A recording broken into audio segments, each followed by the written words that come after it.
गुडघे सुजणे, कंबर पाठ मान दुखणे, मणक्याची चकती सरकणे, झीज होणे, हातापायांना मुंग्या येणे, संधिवात, आमवात, फ्रोझन शोल्डर किंवा पॅरालिसिस या सगळ्या वेदनांवर आता आयुर्वेदिक उपाय. विजयी भव आयुर्वेद. गुडघे व मणक्यांच्या विकारावर विशेष आयुर्वेदिक उपचार केंद्र. नेवरी, तालुका कडेगाव, जिल्हा सांगली. पुणे त्रिमूर्ती चौक, धनकवडी. मुंबई दादर पश्चिम. आजच संपर्क करा.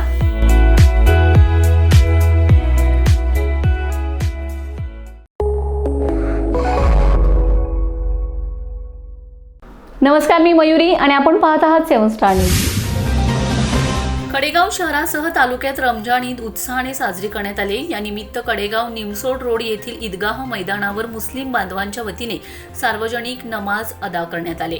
यावेळी विश्व शांतीसाठी तसेच सर्वच धर्मात जातीपातींमध्ये एकोपा कायम राहावा, महामारीसारखे आजार दूर व्हावेत यासाठी प्रार्थना करण्यात आली.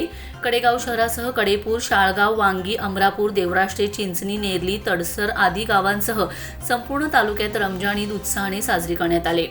कडेगाव येथे सकाळी 8 वाजता सय्यद पीर साहेब हुसेन पीरजादे यांच्या खानकाजवळ सर्व मुस्लिम बांधव एकत्रित येऊन नमाजसाठी कडेगाव निमसोड रस्त्यावरील ईदगाह मैदानावर गेले. त्या ठिकाणी कडेगाव सुन्नी शाही जामा मस्जिदचे पेश इमाम हाफिज मंजर अली यांच्या प्रमुख उपस्थितीत सार्वजनिक नमाज व खुतबा पठण करण्यात आले. यावेळी कडेगावसह परिसरातील सुमारे 5,000हून अधिक मुस्लिम बांधव एकत्रित आले होते. यावेळी अनेक हिंदू बांधवांनी मुस्लिम बांधवांना शुभेच्छा दिलेत.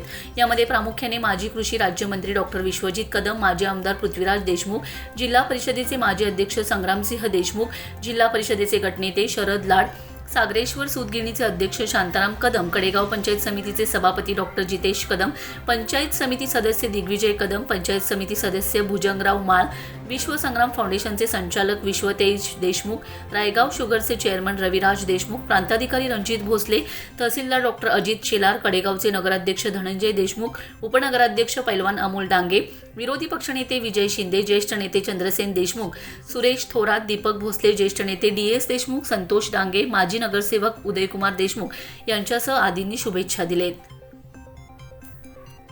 Bureau report 7 star news.